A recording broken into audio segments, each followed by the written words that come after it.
Ya recordemos, desde la primera parte o la primera semana, hemos visto que para cualquier trabajo de investigación que queramos realizar, lo primero que tenemos que tomar en cuenta es la población, cuál es la población que se va a investigar. Y antes de eso tiene que haber un objetivo, ¿no?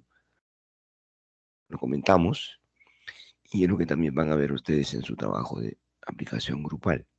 Un objetivo. Sobre ese objetivo pasamos a definir cuál es nuestra población de interés que vamos a investigar, cuál es la muestra con la que vamos a contar para analizar y extraer datos, cuál es la unidad elemental.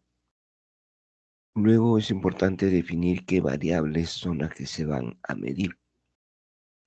Y hemos visto tres tipos de variables, ¿no es cierto? Hemos clasificado las variables como cualitativas, cuantitativa discreta, cuantitativa continua. Además, también las hemos clasificado de acuerdo a su escala, nominal ordinal, intervalo y razón. Vimos también la diferencia entre parámetro estadístico y la clase anterior. Trabajamos un poquito más con variables cualitativas, viendo la tabla de frecuencias, el gráfico de barras, el gráfico circular y un concepto importantísimo en la ingeniería que es el diagrama de Pareto, gráfico de Pareto, la ley de Pareto, la regla 80-20 de Pareto, muy importante. ¿Para qué nos sirve la regla de Pareto? ¿Alguien sabe, alguien recuerda para qué sirve?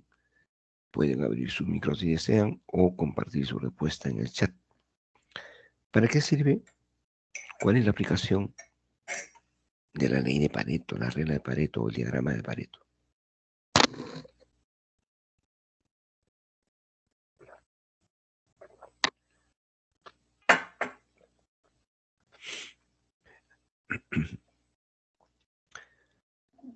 La famosa regla 80-20. El 80% de los problemas reportados, las fallas detectadas, las quejas en un servicio, se resuelven si atendemos el 20% de las causas que lo producen. Esa es la famosa regla 80-20, la ley de Pareto. Recuérdenlo. Analizarlo es bien fácil. En el gráfico busco el 80% y a partir de ahí qué categorías son las más importantes. Pero sepan el objetivo. ¿Cuándo se aplica? Cuando queremos determinar cuáles son las categorías más importantes de una variable cualitativa que mide fallas, quejas, reclamos, defectos, ese tipo. Y finalizamos la clase anterior viendo la clasificación de variables o la clasificación de datos con dos variables cualitativas. Hemos visto tabla de frecuencias para dos variables cualitativas, gráfico de barras para dos variables cualitativas, y las hemos clasificado de acuerdo a una variable y de acuerdo a la otra, o de acuerdo a una variable por la clasificación de la otra, y habíamos visto que había diferencia entre ellos. Bien, entonces, asumo que están repasando, que están revisando, que están practicando, y hoy día nos toca ver esto de aquí. Organización de datos para variables cuantitativas discretas. Bien, ¿quién se anima a dar un ejemplo de una variable cuantitativa discreta? A ver, me interesa que participen, como siempre ya les he dicho, no califico participación, pero me interesa ver cómo estamos yendo. Con toda confianza, aquí equivóquense todo lo que quieran, no en las evaluaciones. A ver, pongan un ejemplo de variable cuantitativa discreta. ¿Cuál podría ser?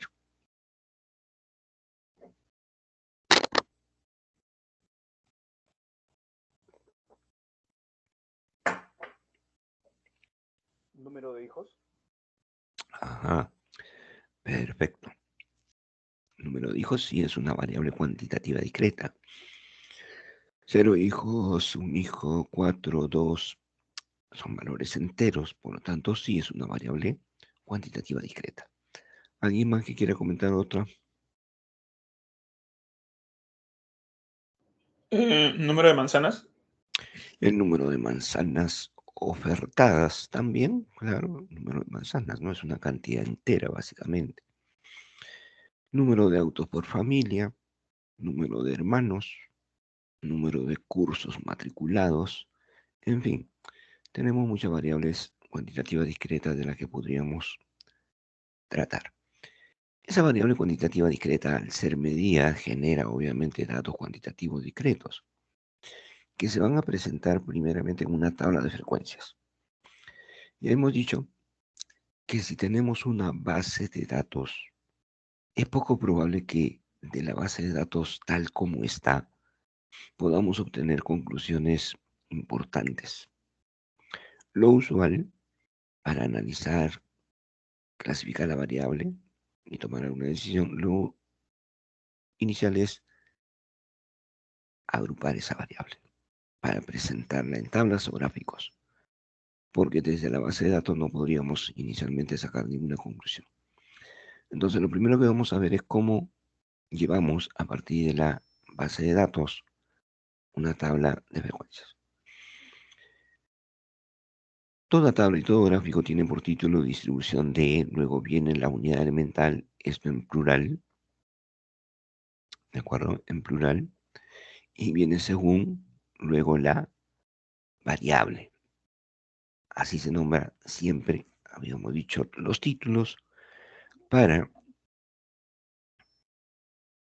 una tabla de frecuencias. Bien, distribución de estudiantes según género, distribución de electores según grado de instrucción, distribución de electores según número de hijos. ¿Ok? Por aquí clasificaremos a la variable discreta en esta parte. Por acá sus categorías. Número de hijos, 0, 1, 2, 3, 4. Los valores que tome esa variable. Por aquí pondremos las frecuencias absolutas simples. También se le llama así, frecuencia absoluta simple. FI. F1 sería la cantidad de datos que tiene X1 valor. F2 la cantidad de datos que tiene el valor X2 y así sucesivamente. Frecuencia absoluta. Luego las frecuencias relativas H sub I. ¿Qué es una frecuencia relativa? Es una proporción, ¿no? Es una proporción. ¿Y cómo se interpreta esa proporción? Ya, primero, ¿cómo se calcula? Se calcula dividiendo. Esta frecuencia relativa es el cociente de F1, la frecuencia de F1, dividida entre la cantidad total de datos. Entonces, dividimos F1 entre N, tenemos la primera frecuencia relativa o frecuencia o proporción, en todo caso. H sub 2 lo mismo, frecuencia 2 entre N, y así todas. Todas se obtienen dividiendo la frecuencia absoluta entre la cantidad de datos. La siguiente columna se llama frecuencia absoluta acumulada y el nombre lo dice, acumula estas frecuencias. Entonces, en el primer caso tenemos una frecuencia de F1, en el segundo la suma, porque acumula, ¿no? Va acumulando. Operación básica, simple, sencilla, hasta ahí no hay nada complicado. Luego vienen las frecuencias relativas, acumuladas, y el nombre dice también, acumula las relativas. La primera, el H1, la segunda, la suma de las dos, y así sucesivamente se obtienen las frecuencias relativas acumuladas. Ya les había comentado que en esta primera parte del curso, por lo menos hasta la semana 7, no vemos operaciones complicadas. No hay integrales, no hay derivadas, no hay área, no hay volumen, no hay fracciones parciales, no hay límite, nada de eso que ya han visto ustedes en cálculo y que sí podrían decir es un poco complejo. Acá no. Hay operaciones básicas, suma, resta, multiplicación, división. ¿Sí? Cálculos simples. Estas tablas, una vez que se hace el conteo y se calculan las frecuencias restantes, también se pueden presentar en gráficos. Y el primer gráfico, o el único en todo caso que vamos a ver en esta parte, se llama gráfico de bastones. La construcción de gráfico también es muy simple. Con Excel lo van a ver y con R también. Vamos a ver un ejemplo. A ver.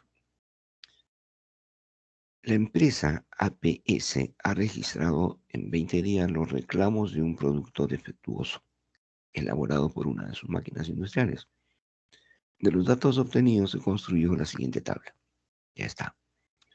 Entonces, vamos a hacer que estamos ya en una evaluación y yo les pregunto, ¿cuál es la unidad elemental? A ver, anoten su respuesta. ¿Cuál es la unidad elemental?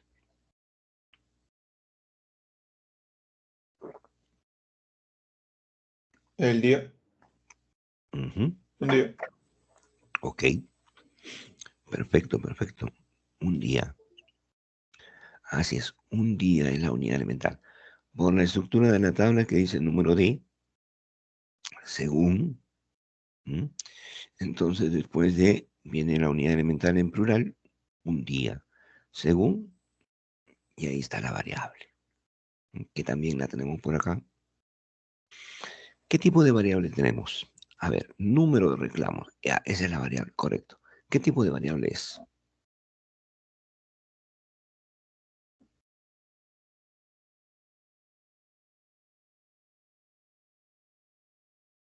Cuantitativa.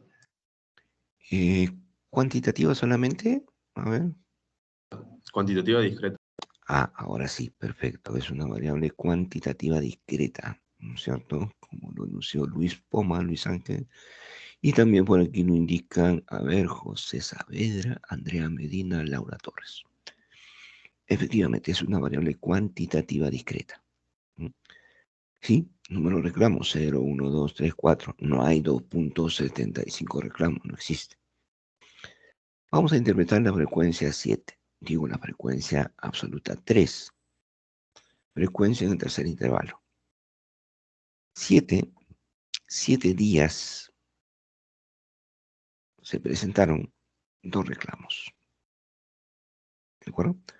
Hubo 7 días de los 20, no sé si fueron el primero, el segundo, el tercero o quinto, 18, 20 día, no sé qué día, pero hubo en 7 días, se presentó 2 reclamos.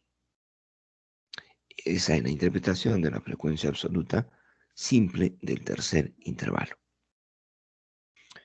Por aquí, 0,2. 0,2 se ha obtenido dividiendo 4 sobre 20. Claro, es la frecuencia relativa. Pero ¿cómo se interpreta? La misma historia. 0,20, diremos, es la proporción de días en la que se presentó un reclamo.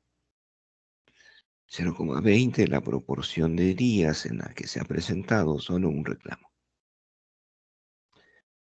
Frecuencia acumulada, intervalo 3. Ya sabemos que esa frecuencia acumulada se obtiene sumando F1, F2, F3 para llegar a 12.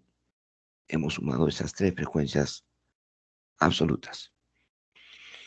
¿Cómo se interpreta? Diremos 12 días presentaron como máximo 2 reclamos. Sí, como máximo, porque, repito, es la suma de estos valores y hay que considerar esos 3 intervalos.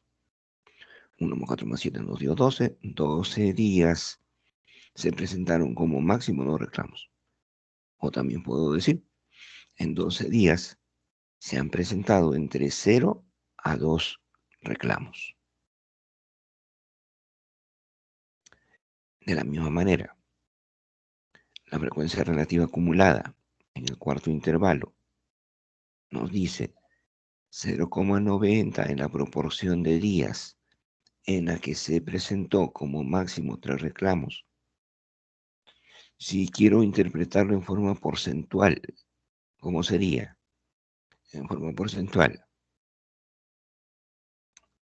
diría, en porcentaje, 90% de días se ha presentado como máximo 3 reclamos. O 90% de días se presentó entre 0 a 3 reclamos. Entonces, algo intuitivo, ¿no es cierto? Bastante intuitivo lo que se presenta aquí. Solo hay que tener claro cuál es la unidad elemental, cuál es la variable que siempre va a aparecer en el título. Y por aquí la empresa, que es el complemento de la información de arriba, la empresa APS. Nuestra muestra, si nos pidieran, diría 20 días elegidos al azar, ¿no?, por la empresa APS. Bien. Si graficamos aquí esto a lo que llamamos el diagrama de bastones o gráfico de bastones, ¿de acuerdo? Gráfico de bastones, así se llama. Tenemos la misma estructura aquí arriba, distribución de, ¿m?, según, ¿ok? Distribución de y según. ¿Qué viene después de D? La unidad elemental. Después de según, la variable. En este caso tenemos en el eje horizontal tenemos la variable, número de reclamos. Y en el eje vertical, porcentaje de días. Si yo quiero interpretar 35%, diría 35% de días, sí, porque la unidad elemental es un día. 35% de días se presentó dos reclamos. 10% de días se ha presentado 4 reclamos. Y así, los demás valores representan lo mismo que aparece en una tabla de frecuencias, solo que, repito, aquí está presentado en forma de porcentaje, no como frecuencia relativa. 5, 20, 35, 30, eso es lo que se ha graficado aquí. A ver, pregunto. A ver, ¿quién me podría decir? ¿En qué porcentaje de días se ha presentado más de 2 reclamos? ¿Qué porcentaje de días se presentó más de 2 reclamos?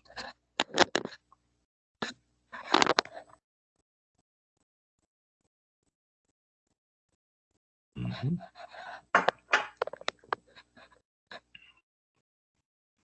Profesoría en 30% y 10%.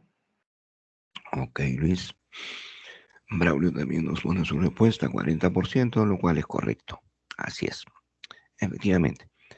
¿Qué porcentaje de días se presenta más de 2? Más de 2 significa, obviamente, que puede ser 3 o 4 reclamos. 3 o 4 reclamos presentan 30 y 10%. 30 y 10% suman 40%. Correcto. Y así podemos hacer cualquier pregunta que tenga que ver con este contenido que se presente aquí, lo cual, insisto, complicado, nada. Nada, ustedes han visto cosas peores en sus cursos de cálculo. Una más para pasar al siguiente. Distribución de, tenemos por aquí distribución de y según. ¿Mm? Ok, entonces la unidad elemental en este caso sería, obvio, un colaborador. La variable, número de capacitaciones recibidas. La empresa creativa S.A., ¿de acuerdo? Unidad elemental, un colaborador de la empresa creativa S.A. Muestra, 30 colaboradores de la empresa creativa S.A. Población, todos los colaboradores de la empresa creativa S.A.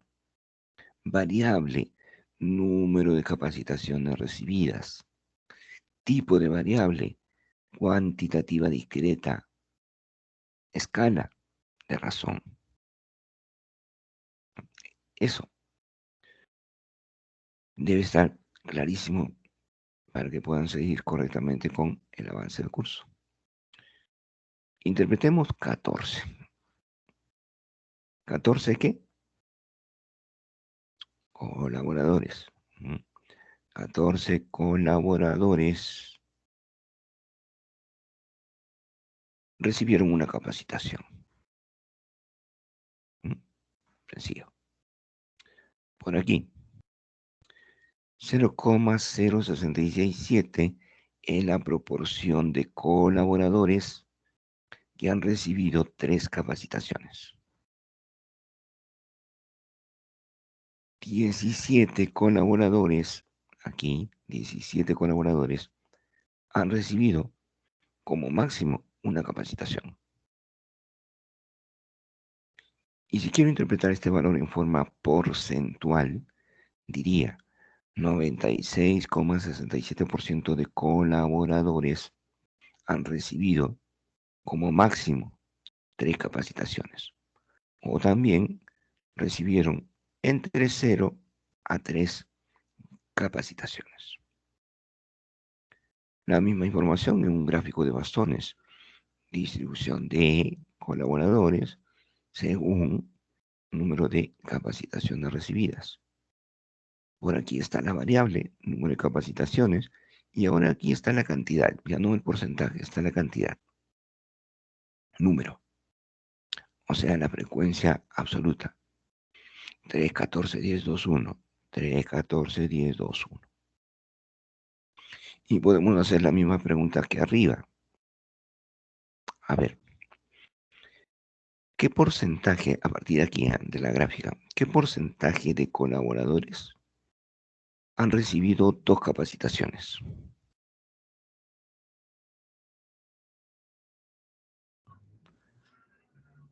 No hay problema, Oriana. Estamos empezando ya con la parte teórica. O bueno, ya empezamos hace rato. A ver, ¿quién se anima? ¿Cómo se interpreta?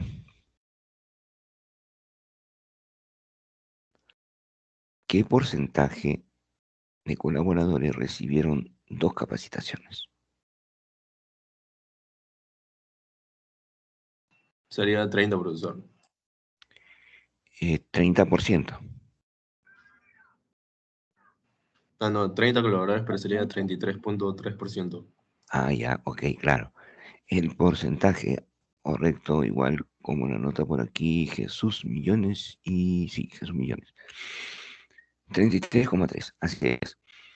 Porque si yo quiero el porcentaje de colaboradores que recibieron 2 capacitaciones, son 10 en cantidad, 10, claro. Pero en porcentaje son 10 de todo el total, que son 3. 10 de 30, un tercio, 0,333, o sea, 33,3%. Ok, y así podríamos hacer varias preguntas más respecto de estos valores que se presentan aquí. Complicado, como están viendo, no tiene nada, ¿no? Pero sí, hay que tener cuidado en las interpretaciones. Bien, les voy a pedir que ahora tengan su calculadora en la mano, porque esto que vamos a ver en este momento sí tiene un poquito más de trabajo, más de cálculo. Vamos a construir ahora, o a ver cómo se construyen las tablas de frecuencia para variable cuantitativa continua.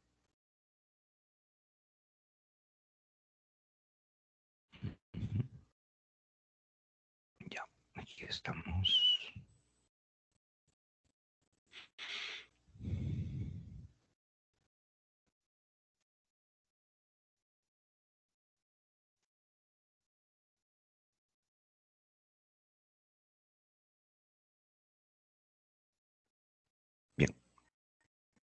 Organización de datos cuantitativos continuos. Los datos cuantitativos continuos se obtienen al medir variables cuantitativas continuas. Lógico. El título tiene la misma estructura. Distribución de unidades elementales según la variable. ¿Ok? Según la variable. Aparece la columna de frecuencias absolutas FI. Aparece la columna de frecuencia relativa H sub I. Aparece la columna de frecuencia absoluta acumulada FI mayúscula. Y también la columna de frecuencia relativa acumulada HI mayúscula. O sea, lo mismo de la tabla anterior. Lo diferente aparece aquí. Ahora hay intervalos. Claro, porque esta es la única variable que admite valores decimales y que puede ser clasificada en intervalos. Límite inferior, intervalo 1. Límite superior, intervalo 1. Por aquí, límite inferior, intervalo 2. Límite superior, intervalo 2. Y así, el último límite inferior y superior. Esa es la columna de intervalos. Noten que el intervalo 1 es cerrado a la izquierda, cerrado a la derecha.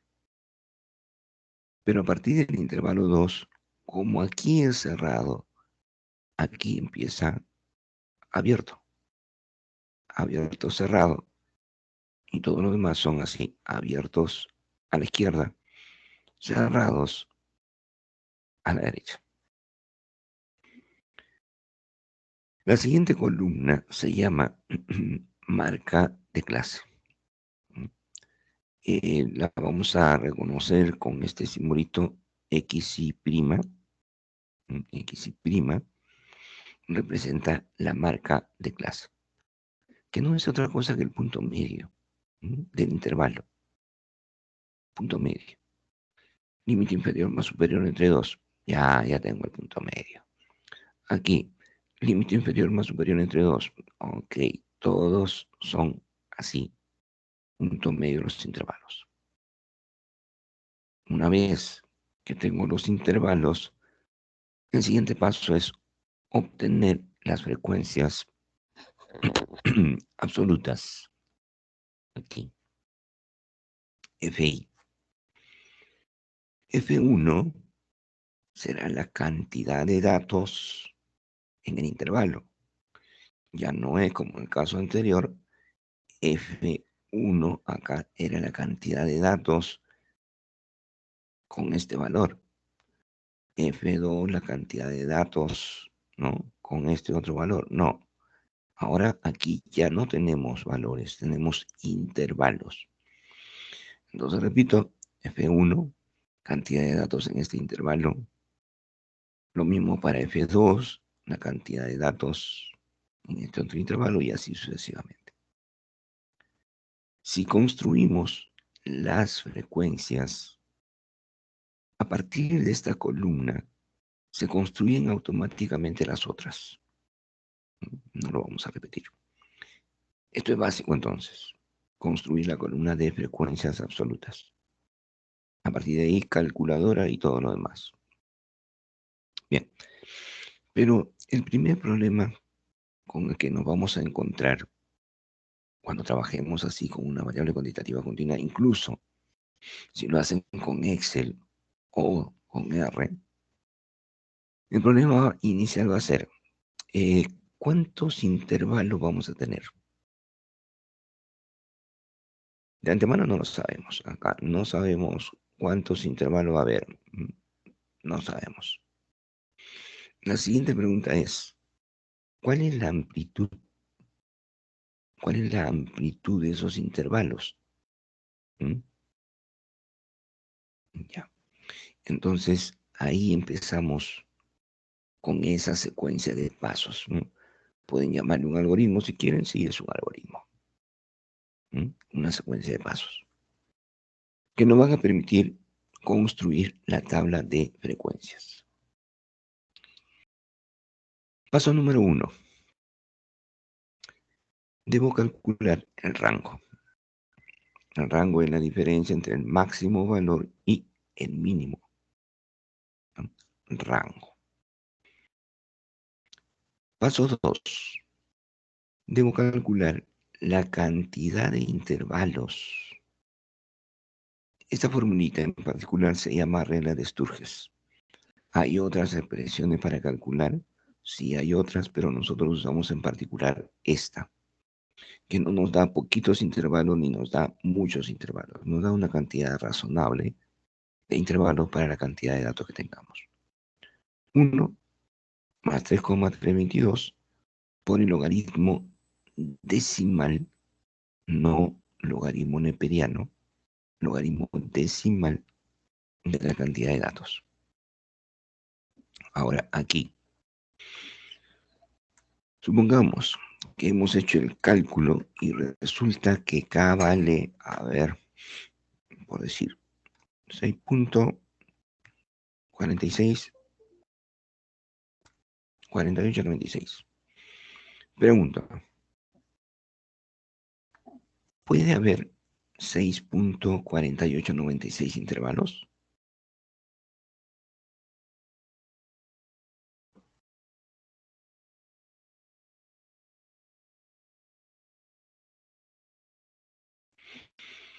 No, ¿no es cierto?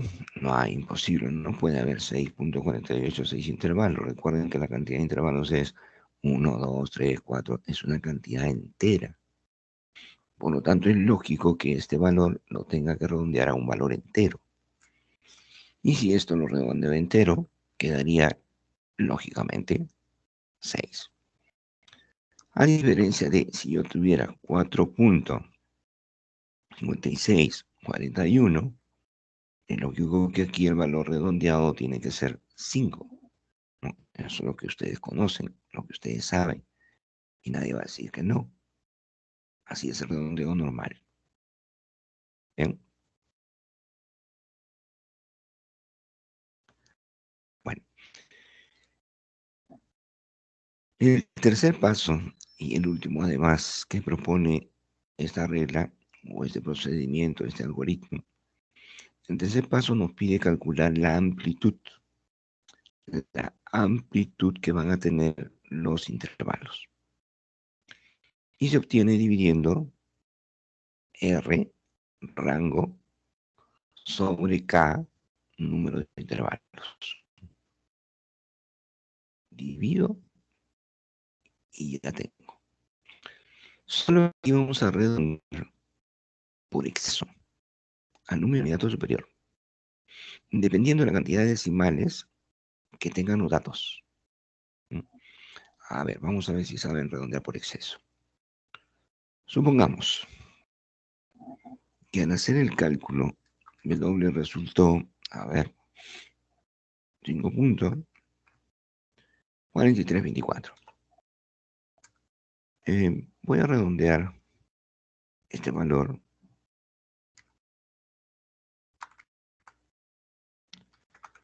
a un decimal. ¿Cuánto quedaría si redondeo este número por exceso a un decimal? A ver, pongan su respuesta.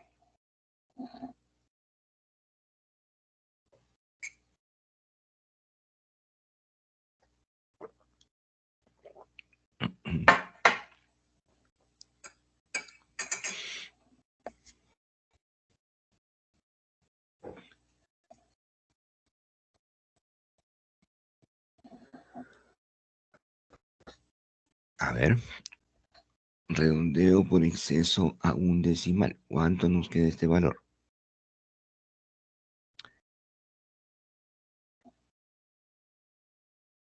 Bien, sería así.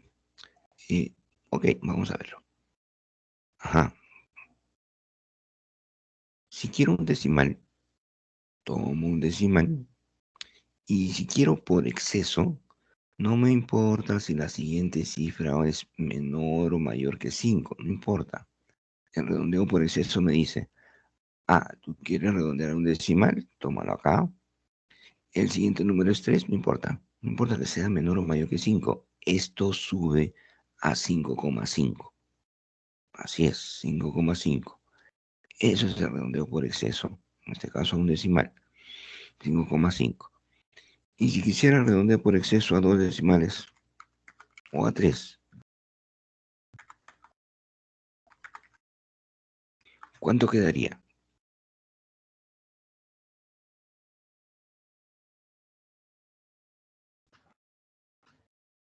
5.433. Ajá, perfecto. 5,433. Así es. 1,433. Y si fuera entero,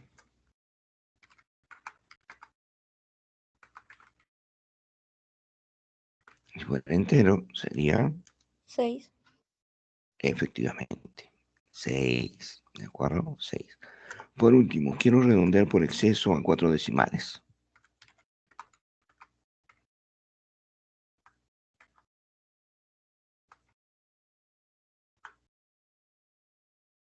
Ujú.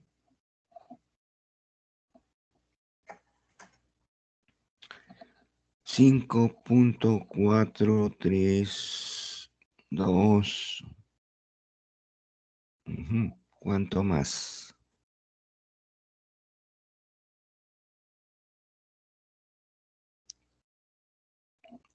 432.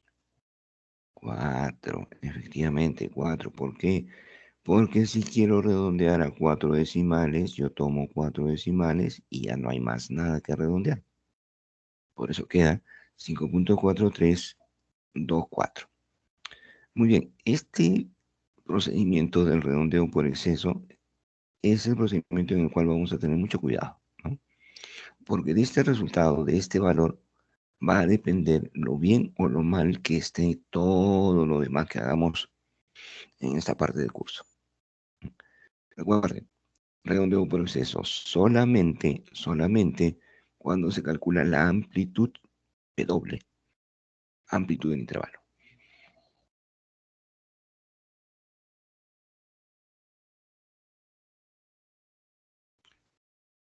Vamos a ver un ejemplo. Aquí, ¿no? Aunque está resuelto, no vamos a ver la solución, vamos a calcular lo que necesitamos para construir el intervalo. A ver, si tienen sus calculadoras a la mano, sería bueno para que me puedan apoyar en el cálculo. Dice, el jefe de la oficina de rentas de una municipalidad ha realizado un estudio sobre los impuestos que pagan los vecinos del distrito. Los datos de los pagos de impuestos, ahí está la variable, ¿no es cierto? Los datos de los pagos de impuestos sobre de 48 viviendas elegidas al azar, eso es la muestra. 48 viviendas elegidas al azar, el año 2015, por la Oficina de Rentas de la Municipalidad. Ok, la unidad elemental, una vivienda. Variable, pago de impuestos. Ya, con esos datos, así como está, cualquier conclusión no va a funcionar. Vamos a agrupar esto en una tabla de frecuencias. Y para hacerlo, vamos a seguir el algoritmo que hemos propuesto. Primer caso, vamos a hallar rango. El rango es máximo menos mínimo. Y eso resulta, a ver, sus calculadoras.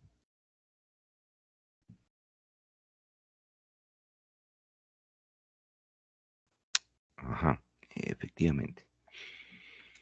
206. Segundo paso. Vamos a determinar ahora el valor de K. K, según la propuesta, es 1 más 3,322 multiplicado por el logaritmo de la cantidad de datos. Y esto resultó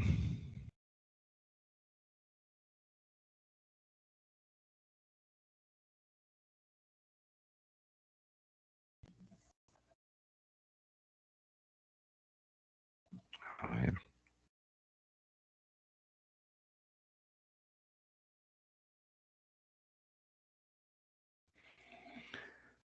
6.58, ok, vamos a redondear a 4, sería 6.5851, correcto. Ahora, habíamos dicho, correcto, habíamos dicho que este resultado final no podría ser decimal, porque no puede haber 6,581 intervalo, no, se redondea. ¿A cuánto? A entero, perfecto, a entero. Y no es por exceso, ¿no es cierto? Es el redondeo normal entero. Ok, paso 3. Ahora vamos a calcular la amplitud de los intervalos, que es el cociente R sobre K redondeado. ¿Cuánto nos queda esto? Ok, coma decimales, 206 dividido entre 7.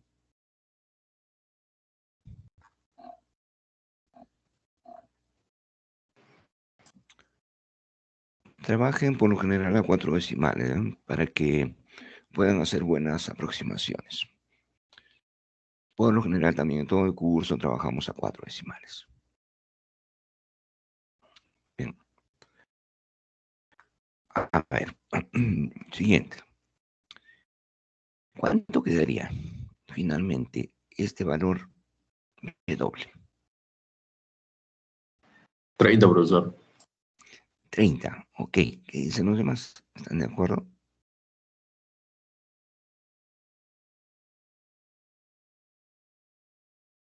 Porque aquí es donde tengo que redondear por exceso. Ya, sería 30, sí, si redondeo entero.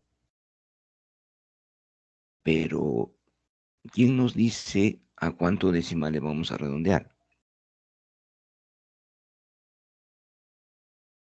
Los datos. ¿Cuántos decimales tienen los datos? Así es. Los datos tienen un decimal. Por lo tanto, aquí hay que redondear por exceso a un decimal. Ahora sí, ¿no es cierto? El redondeo sería a 29,5. Así es. Entonces, vamos acá. Esto queda finalmente como 29,5. Bien, ya está. Ya tenemos la información más importante que nos va a permitir construir nuestra tabla de frecuencias. Vamos a tener 7 intervalos y cada intervalo va a tener una amplitud 29,5. 7 intervalos. Entonces hacemos nuestra tablita por acá. 1, 2, 3, 4, 5, 6, 7 intervalos. Amplitud 29,5. Ok, amplitud 29,5. ¿Cuánto vale el primer dato? El mínimo, 145,1. Ahí empezamos la tabla. 145,1. Y, lógicamente, si la amplitud es 29,5, a este valor le sumamos 29,5 para llegar al límite superior. Esto que estoy explicando, por si acaso, es la secuencia con la que internamente trabaja Excel. En la vida real nadie lo va a hacer así, paso a paso, sumando. No, el Excel es inmediato y con el R también lo pueden hacer. Estoy explicando para que sepan cuál es el procedimiento con el que se trabaja. Es bueno siempre conocer el proceso, que es sencillo además, ¿no? Aquí el mínimo le sumo la amplitud, este valor baja y se convierte en el límite inferior del segundo. Le vuelvo a sumar aquí W, este valor vuelve a convertirse en el límite inferior del siguiente, le vuelvo a sumar por aquí y así, ¿m? Así va, hasta llegar al último.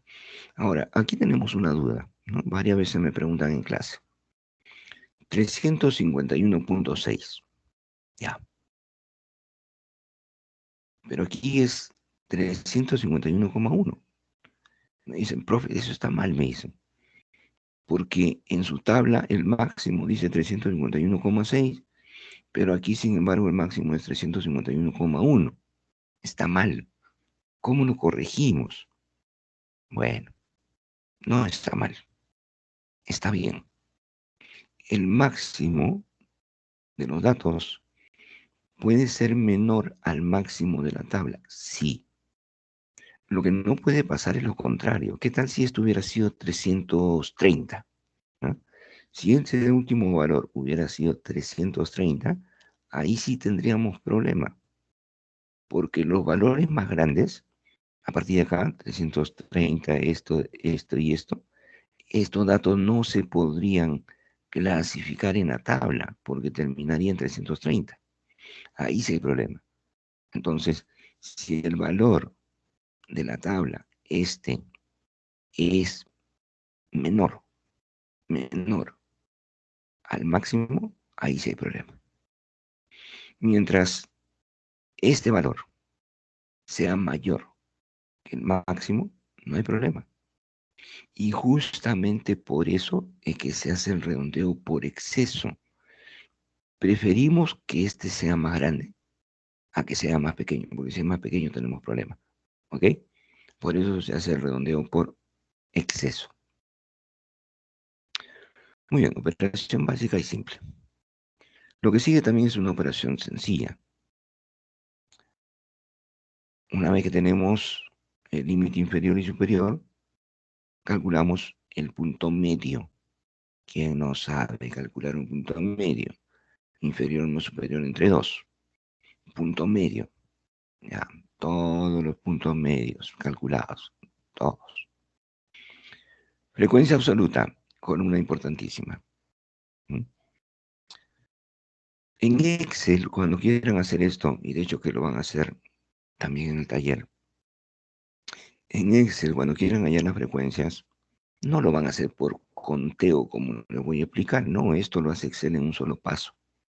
Pero a Excel le tienen que decir, ¿cuántos intervalos quieres? ¿Mm? Esto. Le tienen que dar como dato, decir, ¿cuántos intervalos quieres? Y aparte le tienen que decir, ¿cuáles son? Excel se los va a pedir, ¿cuáles son los límites superiores de tus intervalos? Y Excel, una vez con esos datos, va a contar recién y lo va a hacer en un instante. ¿Mm? Pero en teoría sería así. Vamos a calcular la primera frecuencia, esta. Esa frecuencia es la cantidad de datos que hay en este intervalo. Entonces contamos cuántos datos hay de 145,1 a 174,6. Aquí hay 1, 2, 3. Acá me pasé. No, ya no hay más.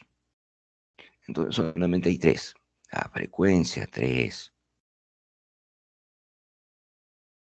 Por aquí el intervalo es cerrado. Como ya se contó aquí 174,6, aquí no, por eso es abierto. Aquí contaría desde 174,7 hasta 204,1. ¿Cuántos datos hay? Hasta 204,1. Hay 1. Y aquí se salta acá. 2, 3. 204,1. Este se pasó. 3. 3 datos acá. Y así sucesivamente con las demás frecuencias. Por conteo aquí sí se puede porque son pocos datos para el ejemplo.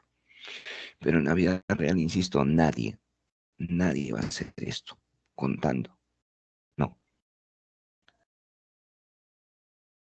Las frecuencias relativas. Una vez que tenemos las absolutas, eso sí lo van a calcular con Excel, ¿no? Como fórmula. La primera frecuencia relativa es 3 dividido con 48, que es el total, es la proporción. La segunda, frecuencia relativa es 3 dividido entre 48. Y así todas, 10 sobre 48. Ya tengo la tercera frecuencia relativa. Y una vez que tengo las frecuencias absolutas y las relativas, paso a calcular las acumuladas. El nombre lo dice, igual que cuando vimos la discreta, las acumuladas suman, ¿no? Sí, obvio, fácil. 3 acá, más 3, sumo y voy obteniendo las frecuencias absolutas acumuladas. Lo mismo pasa con las frecuencias relativas acumuladas, ¿ya? Lo explico para que después nadie tenga problemas, ¿m? Porque a veces ahí no preguntan, pero después aparecen las dudas. Bueno, aunque es fácil esto.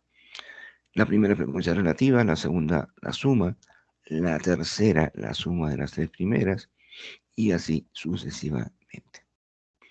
Como ven entonces, pasar de una base de datos a una tabla de frecuencias no tiene mayor complicación, salvo que tengamos mucho cuidado, muchísimo, a la hora de redondo exceso.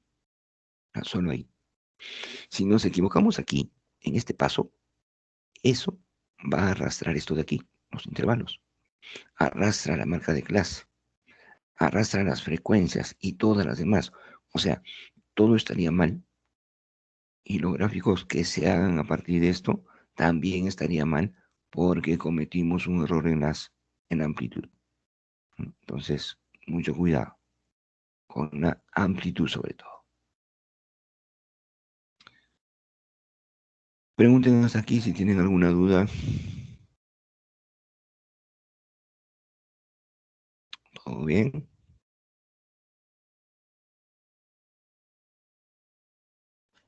Todo bien, profesor. Excelente. Ujú. Todo bien. Los intervalos. A ver, Braulio, ¿qué pasó con los intervalos? Con toda confianza.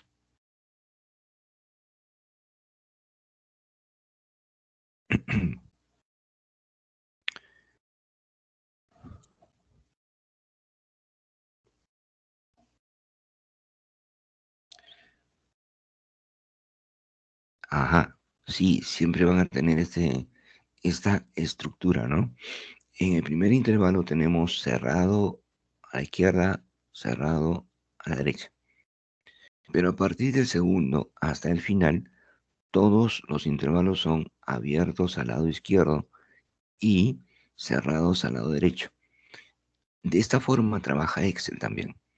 Lo estamos haciendo así para que a la hora que ustedes quieran corroborar esto con Excel, les va a salir los mismos resultados. Así trabajenlo. El primero cerrado en ambos lados y a partir del segundo abierto a la izquierda, cerrado a la derecha. Muy bien. ¿Cuál es la muestra? 48 viviendas. La población, todas las viviendas.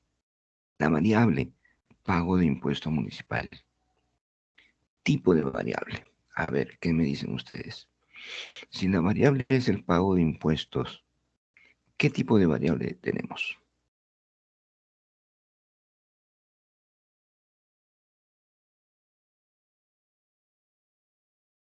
A ver, ¿qué tipo de variable sería pago de impuestos?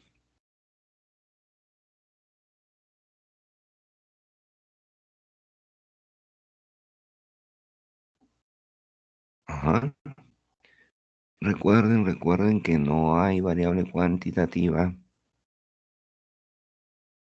No existe variable cuantitativa. Existe cuantitativa discreta, cuantitativa continua. Ajá, ahora sí. Ahora sí. ¿No es cierto? Pago de impuestos es una variable cuantitativa continua. ¿Por qué? Porque sus valores se pueden clasificar en un intervalo, tal como están aquí. Así es, cuantitativa continua. ¿Qué escala? ¿Cuál es la escala de la variable?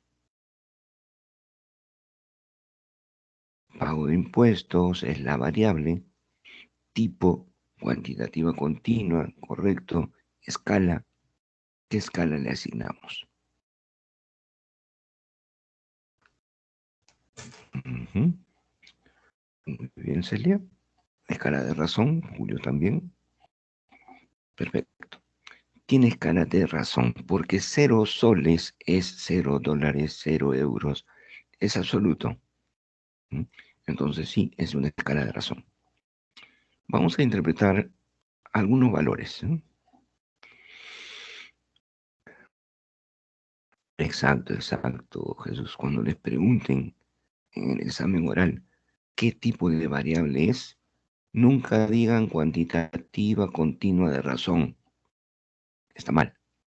Nunca digan solo cuantitativa. No. Si les preguntan el tipo de variable, puede ser cualitativa, cuantitativa discreta o cuantitativa continua. Eso es el tipo, nada más. Aparte, si les preguntan cuál es la escala sí podría ser nominal, ordinal, intervalo y razón. ¿Mm? Cuidado con ese detalle. Muy bien. Interpretemos entonces ahora algunos valores de la frecuencia relativa, la frecuencia absoluta acumulada y de la relativa acumulada. Por ejemplo, a ver, empecemos con esta. 10. La frecuencia interpreta la frecuencia absoluta del tercer intervalo. 10. ¿10 qué? 10 viviendas.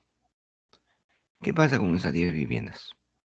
Bueno, pagar un impuesto mayor, sí, porque es abierto, mayor que 204,1 y como máximo 233,6 soles.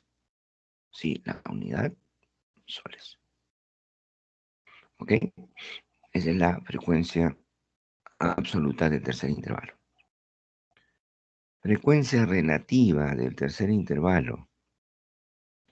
0,1458 es la proporción de viviendas, ¿sí?, que presentaron un pago de impuestos, de nuevo, mayor a 263,1, pero como máximo 292,6. ¿Bien? Son la frecuencia absoluta, cantidad, la frecuencia relativa, proporción. ¿Puedo interpretar esto como proporción si me lo piden? Sí. Si me dicen, interpreta la frecuencia porcentual del quinto intervalo, diría 14,58% de viviendas presentan un pago de impuestos mayor a 263,1, pero como máximo 292,6. Vamos ahora con las acumuladas. A ver, vamos a interpretar la frecuencia acumulada del tercer intervalo. 16. ¿16 qué? Viviendas. 16 viviendas presentan un pago de impuestos. Ya no puedo decir aquí mayor que y como máximo, no. Porque este 16 se obtuvo sumando las 3 primeras frecuencias. Entonces, debo considerar los 3 primeros intervalos. 16 viviendas presentan un pago de impuesto como mínimo 145,1, máximo 233,6. Eso es, repito, porque la frecuencia acumulada. Repito, 16 viviendas presentan un pago de impuestos como mínimo 145,1 y como máximo 233,6. Una más. Vamos a interpretar la frecuencia porcentual del quinto intervalo. Porcentual, ¿eh? Porcentual. Diría 72,92% de viviendas, 72,92% de viviendas presentaron un pago de impuestos, y eso tiene que ser hasta aquí, mínimo 145,1, máximo 292,6 soles. Bien, hasta ahí tienen alguna pregunta, ¿todo bien? A ver, me comentan, ¿no?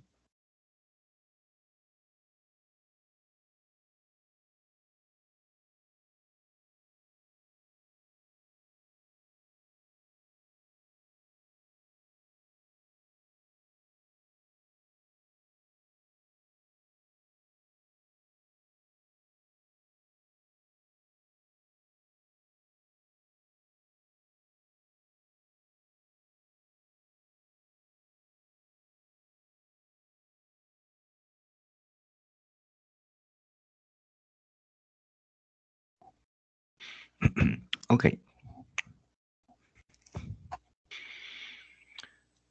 Muy bien, toda esa información que estamos viendo, que se puede presentar en una tabla de frecuencias, ¿m?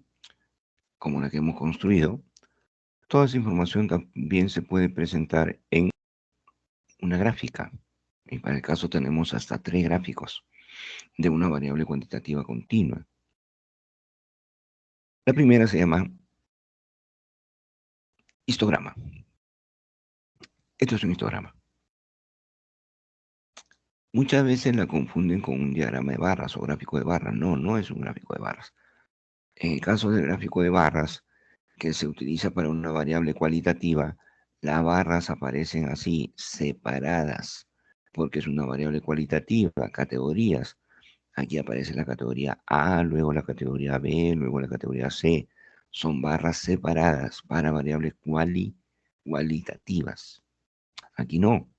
Aquí las barras están juntas una a continuación de otra, porque donde termina un intervalo, empieza el otro, ¿no? Como lo vimos aquí.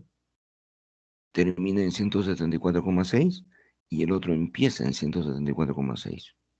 Termina en 204,1, el otro inicia en. Entonces, así. Título igual, el mismo. Distribución de viviendas en este caso, según pago de impuestos. Lo mismo. En el eje horizontal, la variable pago de impuestos. En el eje vertical, la cantidad de viviendas. ¿Cómo interpretamos 10? Ya lo mismo. 10 viviendas presentaron un pago de impuestos mayor, ¿sí? Mayor que 204,1 y como máximo 233,6. ¿Mm? Lo mismo que la tabla. 7 viviendas, ¿sí? 7 viviendas, viviendas presentaron un pago de impuestos mayor que 292,6, pero como máximo 322,1. Entonces, la tabla, perdón, el histograma muestra lo mismo que veíamos en una tabla de frecuencias. Lo mismo. Y es mejor, obviamente, en el informe es mucho mejor presentar un gráfico que presentar la tabla original. Mucho mejor. El siguiente gráfico se llama polígono. Y el polígono grafica en el eje horizontal la marca de clase. ¿Qué era la marca de clase? ¿Recuerdan? ¿A qué le hemos llamado marca de clase? La mitad de los intervalos. Exactamente, exactamente. La marca de clase es el punto medio de cada intervalo. El punto medio. Entonces se grafican la marca de clase con las frecuencias. Aquí se ha graficado intervalos con frecuencias. Aquí es marca de clase con frecuencia. La frecuencia puede ser porcentual o no. En este caso tenemos distribución porcentual. Lo que nos dice el título es que estamos graficando los porcentajes. En el caso anterior no lo decía, ¿no? Pero es la distribución de la cantidad de viviendas. Distribución de viviendas. Aquí no, es distribución porcentual. Por eso es que aquí aparece porcentajes. La variable pago de impuestos, aquí está. Según, ahí está. Entonces, ¿Qué más sigue? Una vez que tengo la frecuencia, la marca de clase y el porcentaje, voy uniendo esos valores. Lo voy a explicar aquí para que lo vean mejor, ¿eh?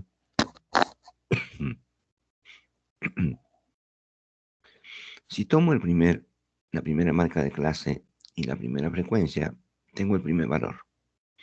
La segunda marca de clase y la frecuencia, tengo otro valor. La marca de clase y su frecuencia 10. Por acá, la marca de clase, punto medio y frecuencia. Tengo ese conjunto de puntos que si los uno, voy a tener una línea quebrada, obviamente a la que se le llama polígono. Ese es el polígono. Aquí me salió totalmente mal. Acá.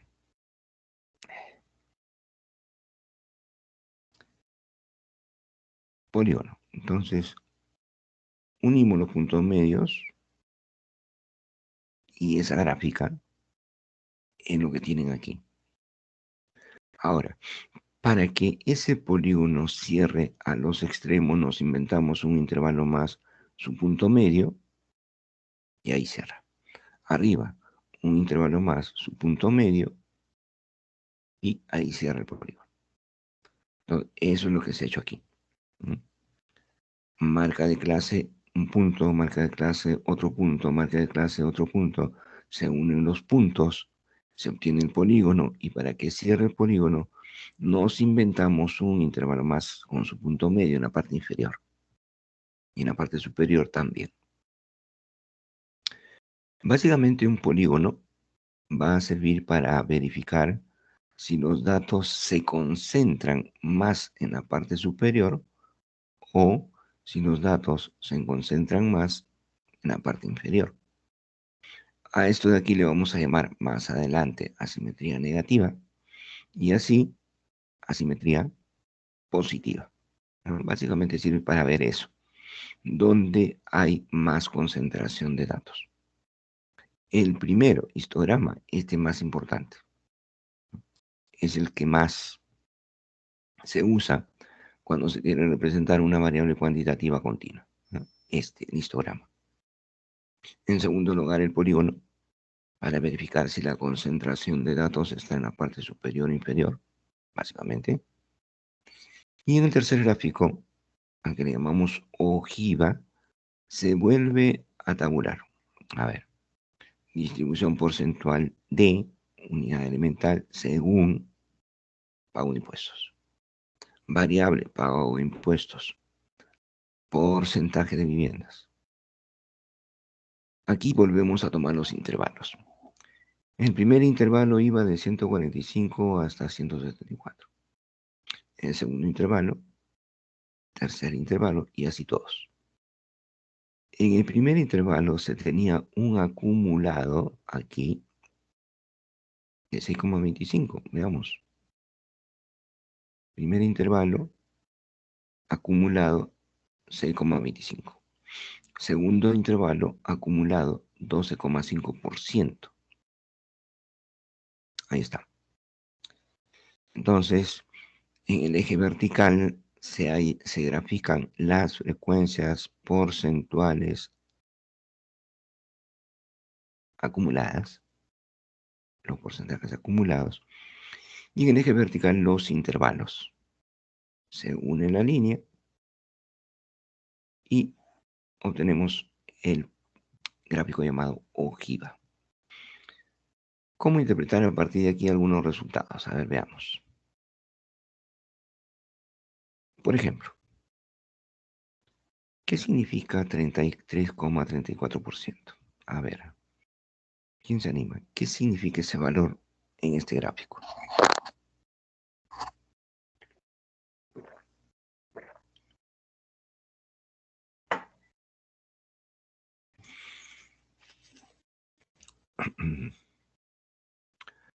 A ver, Luis Ángel nos dice 33,34% de vivienda en la muestra paga un impuesto perfecto. Paga un impuesto máximo, deberíamos decir. Mejor. Sí, 33,34% de las viviendas de la muestra elegida pagan como máximo En impuesto municipal, 233,6. 58,34% de las viviendas pagan como máximo 263,1 en impuesto municipal. ¿Ok? Entonces, si yo quisiera saber aquí, por ejemplo, a partir de gráfico, ¿qué porcentaje de viviendas pagan más de 233,6 y como máximo 263,1? ¿Cuál sería su respuesta? A ver, pregunta de un examen. ¿Qué porcentaje de viviendas pagan más de 233,6, pero como máximo 263,1?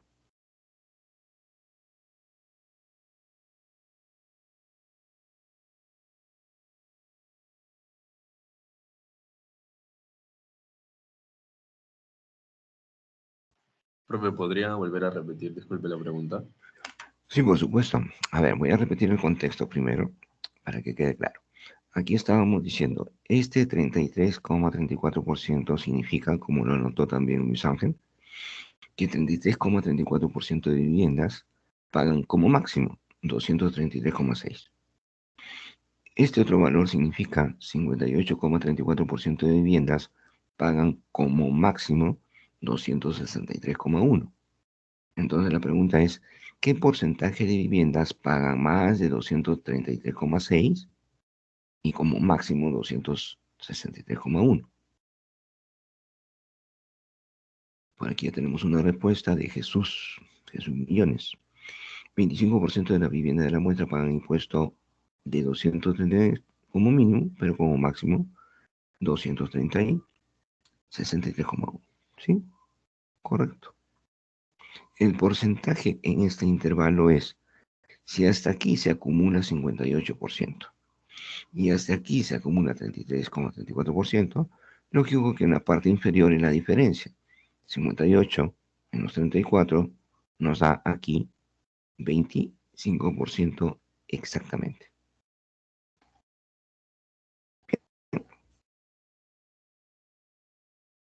Ok, entonces registren por favor que lo importante no es el cálculo en esta parte del curso, ¿no? Porque el cálculo es básico, lo están viendo ustedes. Hay sumas, hay resta, multiplicación, división, porcentajes, proporciones. El cálculo no, eso ustedes lo conocen desde el colegio. Lo que nos interesa es que sepan interpretar aquello con lo que se van a encontrar de aquí en adelante en alguna investigación, algún libro, alguna revista, alguna publicación, deben de saber interpretar, ¿no? Con el gran volumen de información que se puede manejar en la actualidad, con la facilidad que ahora pues, se pueden manejar los programas, ¿no? El cálculo pasa a un segundo plano y lo importante es interpretar los resultados y también, obviamente, en base a la interpretación, llegar a tomar alguna decisión. ¿Ok? Tienen aquí la ojiva, tienen aquí el polígono de frecuencias, ¿ok? Tienen por aquí el histograma. Todo viene de esa tabla. Si la tabla está mal, todo está mal. Y la tabla viene específicamente de este cálculo, W. Si W está mal, que es la amplitud, fíjense todo lo que involucra. Si yo calculo mal esto, por muy bien que maneje Excel y le dé los valores mal calculados, Excel va a hacer todo mal. La tabla, el gráfico, todo lo va a hacer mal porque el dato que le ingresé fue incorrecto. Ok, entonces como les mencioné al principio, sigan este algoritmo, ¿sí? Redondeen el valor de K, pero con un redondeo normal a un número entero. Con ese valor llamo W y W se redondea por exceso a la cantidad de decimales que tenga los datos. Muy bien. Pregunten si tienen alguna consulta por ahí. Ahora ustedes van a hacer un ejercicio.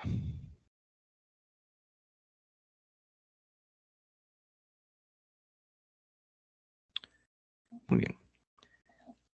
A ver, nuestra delegada, como ya vimos toda esta parte de variable cuantitativa discreta, van a resolver ustedes el primer caso, pero sin el gráfico, ¿no? El gráfico no me interesa el gráfico. El gráfico lo pueden hacer directamente con Excel o R. Me interesa lo que hemos entendido de lo que se acabó de explicar. Aquí tienen el primer caso que dice, a ver, el jefe de control de calidad de una empresa agroindustrial está interesado en estudiar el comportamiento del número de productos defectuosos por lote. La información disponible de una muestra elegida al azar este año se muestra a continuación. ¿Ok? Ahí están los datos. Entonces necesitamos que ustedes pongan aquí cuál es la unidad elemental, cuál es la muestra, cuál es la variable, qué tipo de variable es, qué escala tiene y cuál es la herramienta. La herramienta significa, ¿qué voy a usar? Una tabla de frecuencias, un gráfico circular, un gráfico de barras, un gráfico de bastones. ¿Qué voy a usar? Ya, eso es la herramienta. Y después van a completar la tabla con esos datos de arriba. Le ponen un título y aquí los valores. Finalmente van a interpretar estos resultados, ¿no? Lo del gráfico no lo vamos a hacer. Y cuando terminen, van a tener 25 minutos para esto. Cuando terminen, van a capturar su pantalla y la van a colgar en la semana número 3, que es la que estamos.